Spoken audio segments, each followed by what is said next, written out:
Hi everyone, today I'm going to show you how to make a calavera or a human skull made from air dry clay for your Dia de los Muertos inspired skulls. So first you'd want to take out your air dry clay that you have. It doesn't matter whether it's white or a different color, both will work for this because we're going to end up painting it anyways. If your clay is still really soft, that's great. Then you are able to use it no problem. But if it's a little bit firm or hard, then you're going to need to add a little bit of water. So I have water on the side. I also have my X-Acto knife as well as just this little hoop of wire, which you can use as a paper clip or just bend your own little tool like this for teeth that we'll be making later. So let's go ahead and get started. So first, just take your clay out.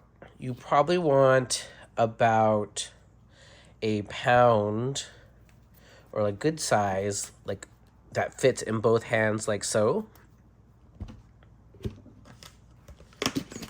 I'm going to close the rest of the clay that I'm not using so that it doesn't dry out.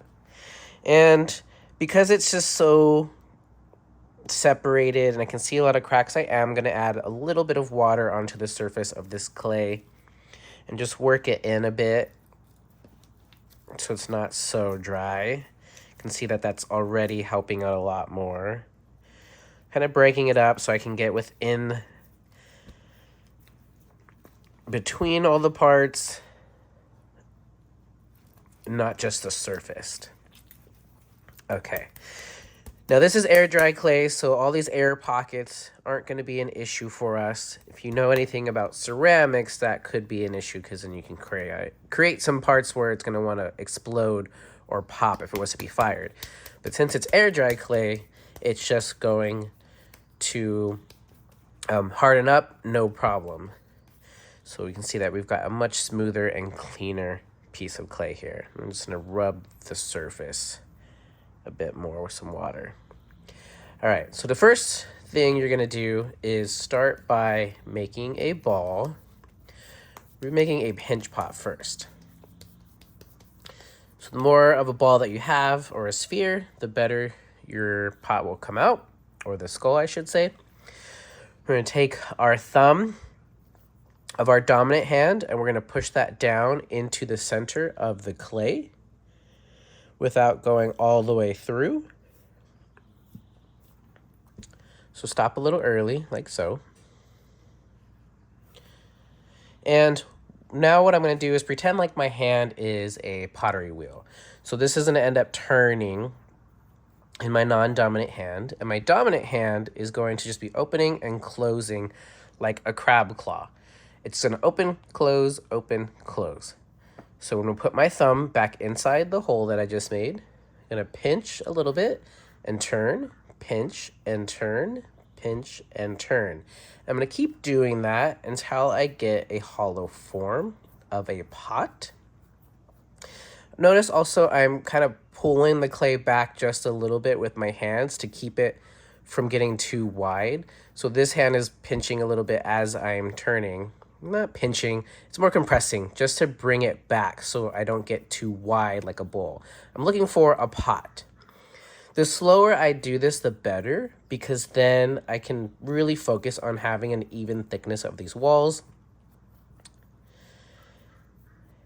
And I'm only opening and closing. Notice I'm not pinching and pulling. If I was to do that or drag my fingers across, I'm going to get a really thin lip right here around the rim.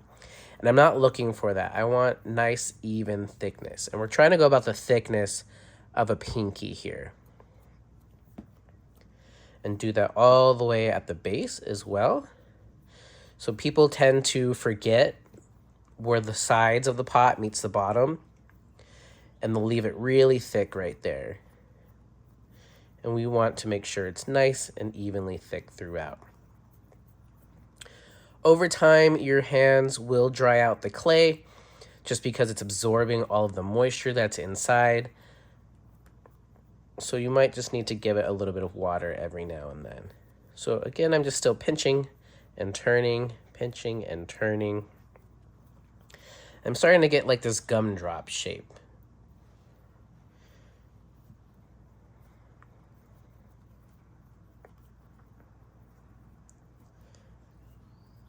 Okay. So this is good. This is what I'm looking for. Going to take a little bit of water just to smoothen out the surface. Be careful when adding too much, because if you're adding too much, then it will just become super flimsy, and we're looking for something that is moldable, but it will support its own weight when you want it to stand up. So you want it to stand up on its own. Okay. So this is good. I've got a nice even pot where I then can turn the back side of it into the cranium. So I'm going to push from the inside out.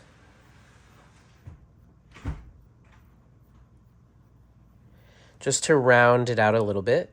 And I'm also pulling the back side underneath just a bit.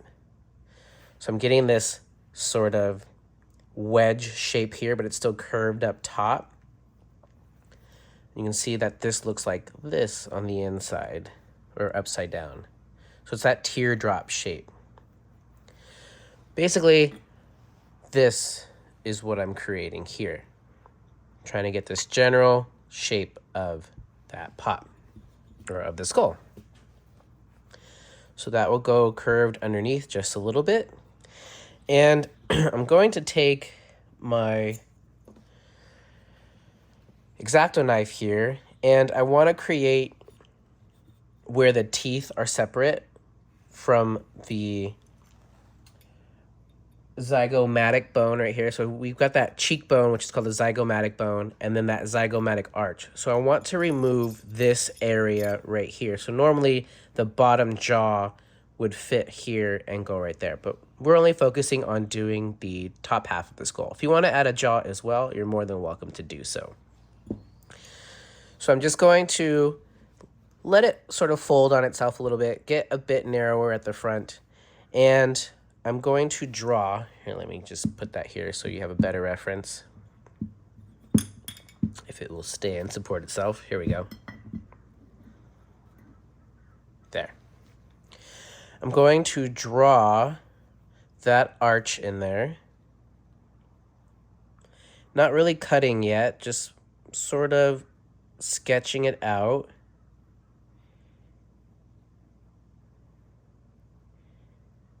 Like so. And I will now, if I'm happy with it, I'm going to cut it and remove it. So it's super soft. This is a blade, so I'm just going to drag it like a blade. You're more than welcome to also use a like plastic knife. You can use a butter knife if you'd want to. And so I have that part removed. I'm going to flip it over now and match that on the opposite side so that it's the same. So I'm going to use that as a template and just put that right across on the other side. Maybe like right here instead. Trace that.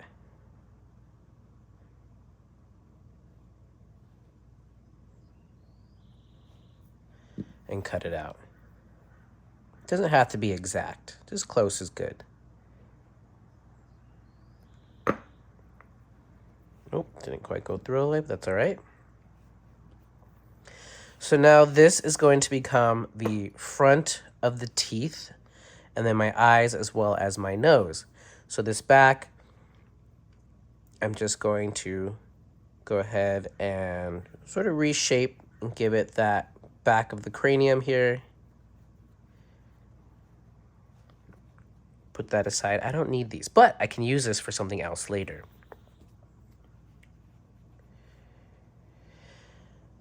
And if you're noticing it is too flimsy, you can take a hair dryer to it and just start drying it out to harden it a little bit, but be careful not to go too hard where you can't shape it or mold it if you're still trying to do those things. So I've got that here. I'm going to pinch it a little bit in the front to give it that curve of the teeth, like so. But now I can focus on creating the eye sockets. So I'm going to do this later here of the zygomatic arch here. So I'll do that later because I want it to be a little bit harder before I start cutting into it. I'm going to take a little bit of water. I can draw on my eye sockets.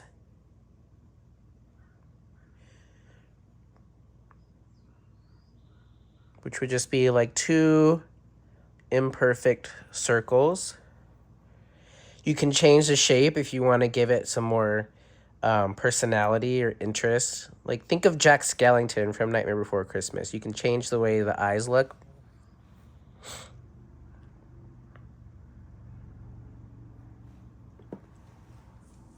By giving it some more interest or emotion. And you're going to rub that down. So I grabbed a little bit of water. I'm rubbing that down and pushing those eye sockets in. Now, if you wanted to, like the ones that I have, you can even cut them all the way out. So if you want to create like a little lantern, I wouldn't use an actual tea light candle.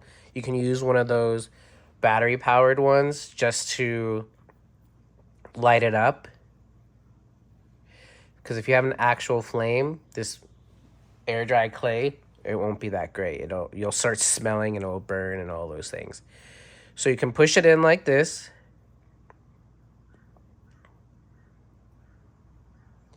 And then later you can just paint it.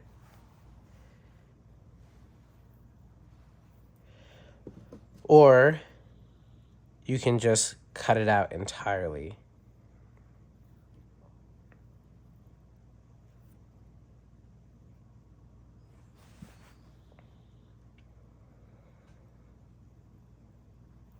Like that. Now that looks kind of funny when you cut it like that because it's really thick. So you want to create the illusion of a little bit more thinness here so that the skull is not overly thick. And especially if you do want it to be used with some light, then thinning that out will allow more light to come through.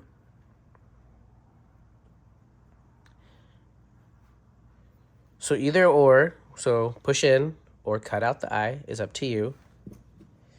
And then you'll do the same for the nose.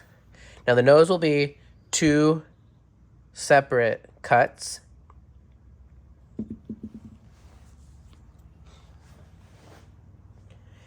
Where you would place those here. And those are like teardrop shapes.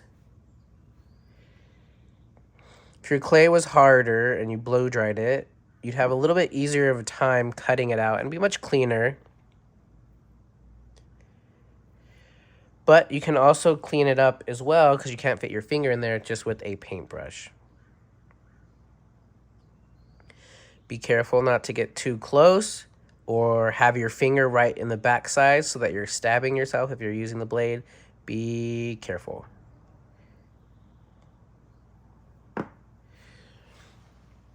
And then I'm going to grab a paintbrush.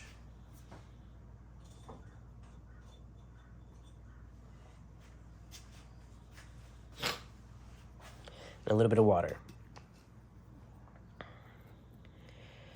Just to help refine these cuts here and smoothen it out.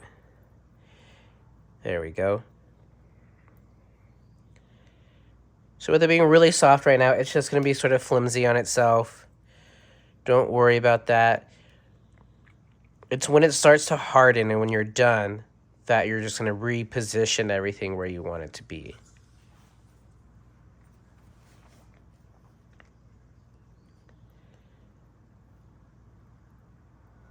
So that looks good. Now this wire comes into play where I was talking about making teeth. It can be a paper clip. Or maybe you have a tool like this or something.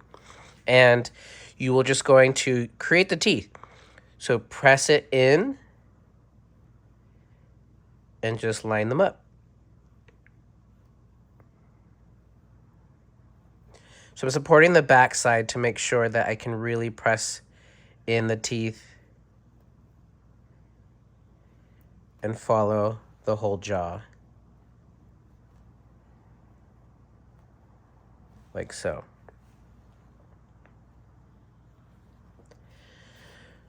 So now I've got that general shape or generic shape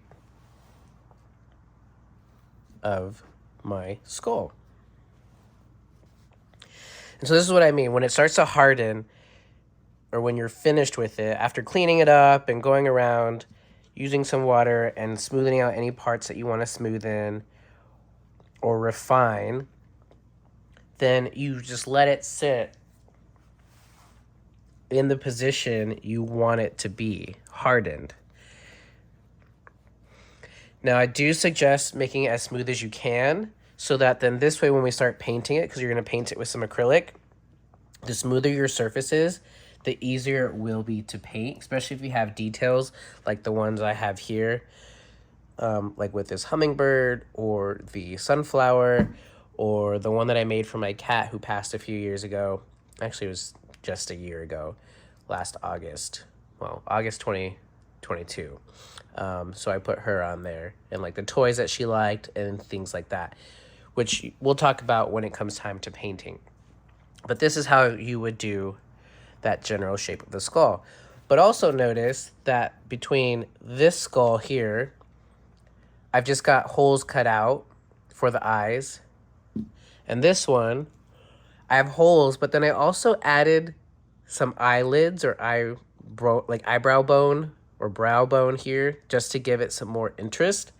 So that's where you can use this extra clay from. So the ones we cut out, like this one I removed from the eye, I can make a coil here that will then wrap around the top rim of that eye cavity here. And you'd want to blend that into the body. So I'm blending that into the skull itself. I know I said body, but I'm just used to talking ceramic terms. So like the body of the pot, because we start off with a pot.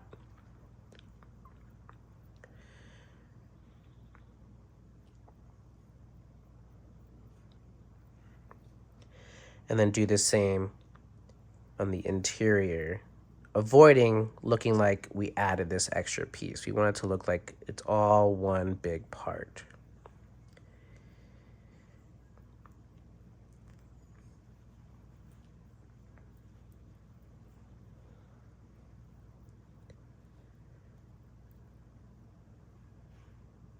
And really clean up that seam like that. And this is where it easily can create more interest or emotion. I can make it angry by going down. I can make it more excited by going up and arching it. Just playing with the different position of it, or curious. Okay, and you can do that to both of the eyes if you decide to cut them out, or you can even do it if you don't cut them out. But the last thing would be to create that zygomatic bone. And again, I would do it when it's a little harder before doing it. But just to show you, that would go here, like this one. And you're just removing a little semicircle.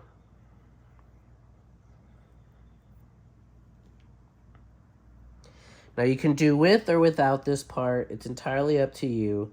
This is just if you're wanting to go a bit more like the actual anatomy of a skull.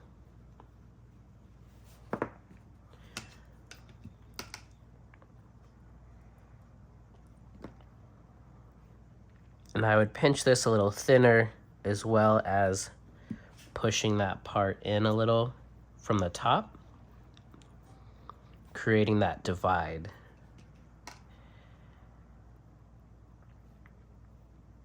And I'm using the brush to help thin it out as well, so it's not so overly thick. And just reshaping that hole. Could even create a cheekbone just by pressing into the clay and dividing it.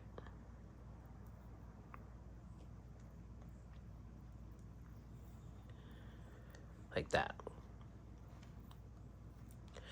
So just play with it, have some fun. If it's too soft, then maybe let it sit for a little bit and harden, and then you can go back to it. But you want to make sure you work on this sort of early so that the following week it's dry enough for us to paint it using acrylic paint. So just let it sit exactly the way you want it to dry so that it dries in that shape. And make sure you're smoothing it out. All right, have fun.